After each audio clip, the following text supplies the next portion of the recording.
पिछले लेक्चर में हमने बात की थी कलेक्टिव नाउन्स के बारे में। मैंने शुरुआत कर दिया था कलेक्टिव नाउन से। पिछले लेक्चर में मैंने आपको बताया था कि कलेक्टिव नाउन क्या होता है और एक होमवर्क प्रॉब्लम भी दिया था मैंने आपको। मुझे उम्मीद है कि आपने ज़रूर सॉल्व किए होंगे प्रॉब्लम्स जो मैंने आपको दिए। आज हम इस लेक्चर में बात करेंगे कि कलेक्टिव नाउन एक सेंटेंस में सिंगुलर की तरह कब ट्रीट किया जाता है और कब वह प्लूरल की तरह ट्रीट किया जाता है। तो बिना किसी देरी के इस लेक्चर को शुरू करते हैं और सबसे पहले मैं आपको सॉल्यूशन दे देता हूं टू दी होमवर्क प्रॉब्लम जो मैंने आपको पिछले लेक्चर में दिया था। तो बिना किसी देरी के इस लेक्चर को शुरू करते हैं। Let's look into the solution to the homework problem of the previous lecture. Identify the collective noun और nouns in the following sentences. मैंने आपको 5 सेंटेंसेस दिए थे और मैंने आपको यह कहा था कि आपको कलेक्टिव नाउन्स आइडेंटिफाई करने हैं इन सेंटेंसेस में। पहला सेंटेंस देखते हैं। The colony of ants were busy collecting food for the queen. चींटियों की बस्ती रानी के लिए भोजन जुटाने में लगी हुई थी। बड़ी सीधी सी बात है, इसमें कॉलोनी जो है वो कलेक्टिव नाउन है। देखो, कॉलोनी ऑफ आंट्स को मत कर देना। कॉलोनी एक कलेक्टिव नाउन है। कॉलोनी मतलब कि जो आंट्स का ग्रुप है, ठीक है, चींटियों का जो ग्रुप होता है उसे कॉलोनी कहा जाता है, ठीक है। तो कॉलोनी हुआ कलेक्टिव नाउन। सेकेंड सेंटेंस में the class was very quite during the lecture. व्याख्यान के दौरान कक्षा बहुत शांत थी। तो जो कक्षा यानी कि क्लास जो है वो आपका कलेक्टिव नाउन है। The family went on a vacation to the mountains. परिवार छुट्टियां मनाने पहाड़ों पर गया था। द फैमिली परिवार जो है वो आपका कलेक्टिव नाउन है। The staff of the hotel greeted the guests with a smile. Hotel के कर्मचारियों ने मुस्कुराते हुए मेहमानों का स्वागत किया। तो स्टाफ क्या हुआ? Collective noun. The band played their new song at the music festival. संगीत समारोह में बैंड ने अपना नया गाना बजाया। बैंड किसको कहा जाता है? एक ऐसे समूह को जो मतलब गाना बजाते हैं, ठीक है। तो बैंड क्या हुआ? बैंड आपका कलेक्टिव नाउन हुआ, ठीक है। मुझे उम्मीद है कि आपके आंसर्स मेरे आंसर से मैच कर गए हैं और आपने सारी चीजें बहुत अच्छे से समझी हैं। अगर नहीं समझ में आया कलेक्टिव नाउन्स तो पिछले लेक्चर को दोबारा से देखिए, तभी आपको समझ में आएगा, ठीक है। अब बढ़ते हैं इस लेक्चर की तरफ। आज का जो टॉपिक है वो है कि कलेक्टिव नाउन जो है वो सिंगुलर है या प्लूरल है। बहुत इंपॉर्टेंट क्वेश्चन है और इसको हमें जरूर एड्रेस करना चाहिए। एक सेंटेंस में कलेक्टिव नाउन कब सिंगुलर की तरह ट्रीट किया जाता है और कब प्लूरल की तरह ट्रीट किया जाता है, यह बहुत इंपॉर्टेंट है समझना। आज हम इस लेक्चर में समझने की कोशिश करेंगे। देखिए, collective nouns can be treated as either singular or plural depending on the context in which they are used. देखो, collective noun किसी भी एक सेंटेंस में सिंगुलर की तरह ट्रीट किया जा सकता है और प्लूरल की तरह भी ट्रीट किया जा सकता है। देखो, ये डिपेंड करता है कॉन्टेक्स्ट पे। कॉन्टेक्स्ट का देखो सीधा सा मतलब ये है कि सेंटेंस के ऊपर डिपेंड करता है हम सेंटेंस में किस तरीके से कलेक्टिव नाउन के बारे में बात कर रहे हैं, उसके ऊपर डिपेंड करता है कि वो ट्रीट किया जाएगा सिंगुलर या प्लूरल। ये एग्जाम्पल से ज्यादा क्लियर होगा। अभी शायद क्लियर नहीं हो रहा होगा, कोई बात नहीं। अभी सिर्फ इतना जानना जरूरी है कि सेंटेंस के ऊपर डिपेंड करता है कि कलेक्टिव नाउन सिंगुलर होगा या प्लूरल होगा।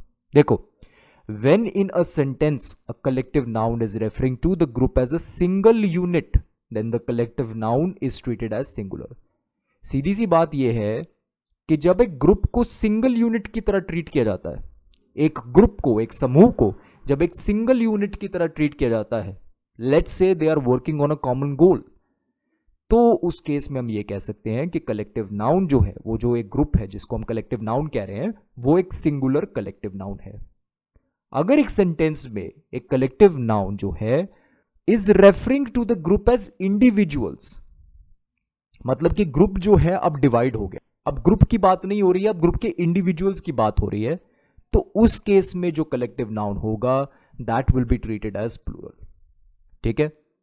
अब इसको अगर प्रॉपरली समझना है तो हमें एग्जांपल्स देखने होंगे, लेकिन उससे पहले एक इंपॉर्टेंट बात भी मैं आपको बताना चाहता हूं। देखिए, जब कलेक्टिव नाउन आपका सिंगुलर होगा तो वर्ब आपका सिंगुलर होगा। यह बात ध्यान देने वाली है, बहुत ज्यादा मैटर करता है। जब कलेक्टिव नाउन सिंगुलर है तो वर्ब प्लूरल नहीं हो सकता, वर्ब हमेशा सिंगुलर ही होगा। और जो प्रोनाउन होगा वो इट्स होगा। मैं पोजेसिव प्रोनाउन की बात कर रहा हूं यहां पे, तो जो पोजेसिव प्रोनाउन होगा वो इट्स होगा।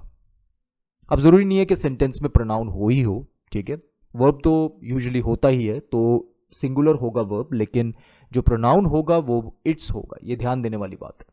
और अगर कलेक्टिव नाउन प्लूरल होता है तो उस केस में जो वर्ब होगा वो भी प्लूरल होगा और जो प्रोनाउन यूज होगा वो होगा देयर, ठीक है। अब हम बिल्कुल तैयार है एग्जाम्पल सेंटेंसेस देखने के लिए, तो चलिए देखते हैं पहला एग्जाम्पल सेंटेंस। पहला एग्जाम्पल ये है, the staff is meeting in the conference room. कर्मचारी सम्मेलन कक्ष में बैठक कर रहे हैं। देखो यहां पे ध्यान देने वाली बात यह है कि जो स्टाफ है वो एक ग्रुप की तरह ट्रीट किया जा रहा है, ठीक है। अब ऐसा तो नहीं है कि हम इंडिविजुअल मेंबर्स की बात कर रहे हैं, हम यहाँ पे ये बात कर रहे हैं कि स्टाफ जो है वो मीटिंग कर रहा है, ठीक है। मतलब ऐसा तो नहीं है कि हम इंडिविजुअल्स की बात कर रहे हैं, हम ऐसा स्टाफ एज अ होल की बात कर रहे हैं, ठीक है, एक ग्रुप की बात कर रहे हैं कि वो मीटिंग कर रहे हैं कॉन्फ्रेंस रूम में, ठीक है।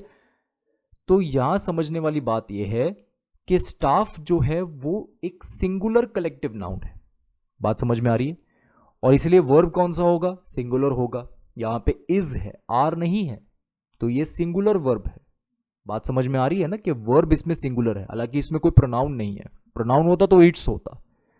The staff is meeting in the conference room, इसमें स्टाफ जो है वो एक ग्रुप की तरह ट्रीट किया जा रहा है, एक एंटिटी समझ सकते हो, एक सिंगल यूनिट की तरह ट्रीट किया जा रहा है, इसीलिए जो वर्ब होगा वो सिंगुलर होगा, ठीक है। अब दूसरा सेंटेंस इसी का ही देखेंगे तो the staff are divided in their opinion on the new policy. नई नीति पर कर्मचारी अपनी राय में विभाजित हैं। अब इसमें देखो सेंटेंस को ध्यान से देखना है। The staff are divided in their opinion on the new policy. कोई नई पॉलिसी है, लेकिन उनके जो इंडिविजुअल्स हैं, जो स्टाफ के जो मेंबर्स हैं, उनके ओपिनियंस अलग अलग हैं उस नई पॉलिसी को लेके। यानी कि अब स्टाफ जो है वो डिवाइड हो चुका है। अब इस सेंटेंस में जो हम स्टाफ के बारे में बात कर रहे हैं वो दरअसल हम स्टाफ एज अ होल नहीं बोल रहे हैं, staff as a single unit नहीं बोल रहे, अब हम इंडिविजुअल्स की बात कर रहे हैं। अब ऐसा नहीं है कि स्टाफ जो है वो एग्री करता है नई पॉलिसी से पूरी तरीके से। अगर ऐसा होता तो staff will be treated as a single unit. अब यहां पे क्या है कि स्टाफ के जो मेंबर्स हैं उनके ओपिनियंस अलग अलग हैं, तो ये जो अलग अलग वाली जो बात है वही समझनी है हमें, ठीक है। तो इसमें जो स्टाफ है वो आपका सिंगुलर नहीं है, वो प्लूरल कलेक्टिव नाउन है, और इस वजह से जो वर्ब यूज होना चाहिए वो आर होना चाहिए, प्लूरल वर्ब यूज होना चाहिए। मुझे उम्मीद है कि ये क्लियर है कि मैं क्या कहना चाह रहा हूं यहां पे। पहले सेंटेंस में स्टाफ मीटिंग कर रहा था, ठीक है। अब ऐसा तो नहीं है कि हम इंडिविजुअल्स की बात कर रहे हैं, we are treating staff as a single unit. Second sentence में स्टाफ जो है वो डिवाइडेड है अपने ओपिनियंस में ऑन द न्यू पॉलिसी। कोई नई पॉलिसी है, उसको लेके जो स्टाफ के जो मेंबर्स हैं उनके जो ओपिनियंस हैं वो अलग अलग हैं। तो ये अलग अलग होने की वजह से अब हम स्टाफ के इंडिविजुअल मेंबर्स की बात कर रहे हैं, अब हम स्टाफ एज अ होल की बात नहीं कर रहे, इसीलिए स्टाफ जो हो गया वो सिंगुलर नहीं है, अब प्लूरल कलेक्टिव नाउन है। और यहां पे आप देख रहे होगे कि प्लूरल वर्ब भी है और प्लूरल प्रोनाउन भी है। यहां पे देयर दे रखा है, the staff are divided in their opinion. Their आएगा, इट्स नहीं आएगा यहां पे, ठीक है। तो प्लूरल प्रोनाउन यूज होगा इस केस में, ठीक है। तो अब हम एक और एग्जांपल देख लेते हैं, example number 2। The team is practicing for the big game tomorrow. Team कल होने वाले बड़े मैच के लिए अभ्यास कर रही है। देखो, the team is practicing for the big game tomorrow. अब देखो एक सिंगल गोल की तरफ हैं ये सारे के सारे, ठीक है। जो टीम के मेंबर्स हैं वो एक ही गोल की तरफ हैं, वो एक बड़े गेम की तैयारी कर रहे हैं। तो हम इसमें टीम को एज अ ग्रुप ट्रीट कर रहे हैं, ठीक है, हम as a single unit treat कर रहे हैं। इसलिए मैंने बोला था कि कंटेक्स्ट के ऊपर डिपेंड करता है कि कलेक्टिव नाउन सिंगुलर होगा या प्लूरल होगा, यानी कि सेंटेंस के ऊपर डिपेंड करता है कि कलेक्टिव नाउन सिंगुलर होगा या प्लूरल होगा, ठीक है। सेंटेंस को देख के हमें समझ में आएगा। तो इसमें जो इज है वो है सिंगुलर वर्ब, क्योंकि team as a single unit treat किया जा रहा है। अब सेकंड सेंटेंस देख लेते हैं, the team are all wearing different colours of socks today. अब देखो इसमें क्या है, अब ऐसा नहीं है कि टीम को आप एक सिंगल यूनिट की तरह ट्रीट करेंगे इस केस में, मतलब इसके मेंबर्स जो है डिवाइडेड हैं। देख रहे हो यहां पे सेंटेंस में ये बताया जा रहा है कि जो टीम के जो मेंबर्स हैं उन्होंने अलग अलग कलर की सॉक्स पहनी है। ठीक है, यही चीज है ना, यहां पे टीम ने आज अलग अलग रंगों के मोजे पहने, सॉक्स पहनी है। तो इसलिए अब टीम जो है वो एज अ ग्रुप नहीं देखा जा सकता, अब इसके इंडिविजुअल मेंबर्स की बात होगी। तो इस केस में टीम जो है वो प्लूरल कलेक्टिव नाउन है और इसमें जो वर्ब यूज हो रहा है वो है आर। मुझे उम्मीद है कि और क्लैरिटी आई होगी इससे। ठीक है, एग्जाम्पल नंबर 3 देख लेते हैं। Our family is planning a vacation to Hawaii. हमारा परिवार हवाई में छुट्टी मनाने की योजना बना रहा है। देखो, फैमिली एक साथ मिलके प्लान कर रहे हैं वेकेशन टू हवाई, एक गोल है। ठीक है, एक ही जगह पे जाने का प्लान कर रहे हैं। तो सीधी सी बात है, फैमिली को आप as a single unit treat कर सकते हो और इस केस में जो वर्ब होगा वो सिंगुलर वर्ब होगा। ठीक है, अब दूसरा सेंटेंस देखते हैं। The family are discussing where to go for dinner tonight. अब देखो, ध्यान देना इस बात पे, family are discussing where to go for dinner tonight.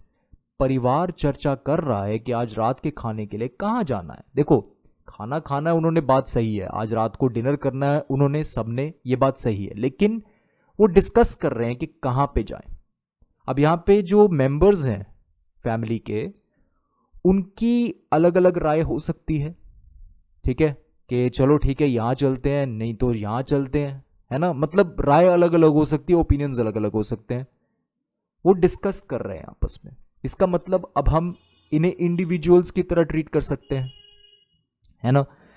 अब फैमिली जो है वो एज अ ग्रुप नहीं ट्रीट किया जा सकता इस केस में। अब हम फैमिली के इंडिविजुअल मेंबर्स की बात कर रहे हैं। ठीक है, उनके मत अलग अलग हो सकते हैं, उनके ओपिनियंस अलग अलग हो सकते हैं कि यहां जाना है, यहां जाना है या यहां जाना है। ठीक है, तो इस केस में जो फैमिली है वो है प्लूरल कलेक्टिव नाउन और वर्ब यूज हुआ है आर। ठीक है, आई होप ये क्लियर हो चुका है। ठीक है, तो अब हम आगे बढ़ते हैं और देखते हैं कुछ इंपॉर्टेंट पॉइंट्स जो आपको याद रखने चाहिए। ठीक है, so let's look at the important points to remember. पहला, in American English singular is always preferred over plural. याद रखिएगा, अमेरिकन इंग्लिश में, देखो ब्रिटिश इंग्लिश है, अमेरिकन इंग्लिश है, अमेरिकन इंग्लिश में जो सिंगुलर जो होता है ना वो हमेशा प्रेफर्ड होता है ओवर प्लूरल। मतलब singular collective noun is always preferred over plural collective noun. अगर आप अमेरिकन इंग्लिश यूज करते हो तो आप सिंगुलर कलेक्टिव नाउन्स को प्रेफर करेंगे। ठीक है, police and people are always used with plural verbs. ये बात हमेशा याद रखना कि पुलिस और पीपल ये दो एक्सेप्शंस हैं। तो police and people are always used with plural verbs. Plural verbs के साथ ही इनका यूज होगा, सिंगुलर के साथ कभी नहीं होगा। इसमें कंटेक्स्ट की बात नहीं आती। जब भी पुलिस देखो, जब भी पीपल देखो, always use them with plural verbs. ठीक है, in general treating collective nouns as plural is considered informal. देखो, फॉर्मल राइटिंग में हम कलेक्टिव नाउन्स को यूजुअली सिंगुलर की तरह ट्रीट करते हैं, इनफॉर्मल राइटिंग में चलता है collective nouns can be treated as plural. यह बात ध्यान रखना कि अगर आप फॉर्मली कोई चीज कर रहे हैं तो कलेक्टिव नाउन्स को आप एज अ सिंगुलर ट्रीट करें। ठीक है, टू अवॉइड डिसीजन मेकिंग और टू सिंप्लीफाई मैटर्स। अगर हम डिसीजन नहीं लेना चाहते कि वेदर एक सेंटेंस में कलेक्टिव नाउन सिंगुलर होगा या प्लूरल होगा, कोई भी रीजन हो सकता है, maybe we want to simplify things, तो इस केस में आप एक टर्म ऐड कर सकते हो इन front of the collective noun जो कि है मेंबर्स ऑफ। यहां पे मैंने मार्क किया हुआ है, टू अवॉइड डिसीजन मेकिंग और to simplify matters add a term like members of in front of the collective noun. अब ये क्या करेगा, this will force you to treat the collective noun as plural. जैसे ही आपने कलेक्टिव नाउन के आगे मेंबर्स ऑफ लगाया तो वो कलेक्टिव नाउन अब आपका प्लूरल हो चुका है। नो मैटर व्हाट, कोई भी कलेक्टिव नाउन हो, मेंबर्स ऑफ लगाने की वजह से अब वो प्लूरल हो चुका है। सीधी सी बात है, क्योंकि अब हम उनके मेंबर्स के बारे में बात करेंगे, अब एज अ सिंगल यूनिट तो ट्रीट नहीं करेंगे, तो इस केस में आपका कलेक्टिव नाउन प्लूरल हो जाएगा। एग्जाम्पल के तौर पे, members of the jury were instructed not to discuss the case with anyone outside the courtroom। अब इसमें वर्ब कौन सा यूज हुआ है, वर यूज हुआ है। ठीक है, अब इसका हिंदी में अनुवाद देखें तो जूरी के सदस्यों को निर्देश दिया गया कि वह कोर्ट रूम के बाहर किसी के साथ मामले पर चर्चा ना करें। ठीक है, सिंपल सा सेंटेंस है यहां पे हम ये भी कह सकते थे कि the jury is instructed not to discuss the case with any one outside the court room. हम जूरी को हम ट्रीट कर सकते हैं as a singular collective noun, but यहां पे मेंबर्स ऑफ लगा दिया तो हम इंडिविजुअल मेंबर्स के बारे में बात कर रहे हैं। तो इस केस में वर्ब होना चाहिए वर, है ना, इज नहीं आएगा इस केस में। तो members of the jury were instructed not to discuss the case with anyone outside the court room. मुझे उम्मीद है कि ये क्लियर हो चुके हैं। ये सारे के सारे पॉइंट्स बहुत इंपॉर्टेंट हैं, आपको इन्हें जरूर नोट डाउन करना चाहिए।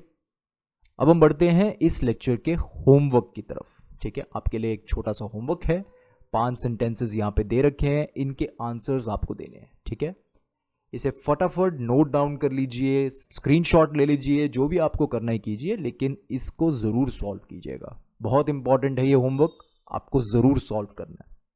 ठीक है, तो अब हम मिलेंगे अगले लेक्चर पे। हमने देख लिया है कि कलेक्टिव नाउन्स सिंगुलर कब ट्रीट किए जा सकते हैं एक सेंटेंस में और कब प्लूरल ट्रीट किए जा सकते हैं। ठीक है, और मैंने आपको होमवर्क भी दे दिया है जिसका सोल्यूशन आपको नेक्स्ट लेक्चर में मिलेगा। तो बहुत बहुत धन्यवाद इस लेक्चर को देखने के लिए। अब मैं मिलूंगा आपसे अगले लेक्चर में।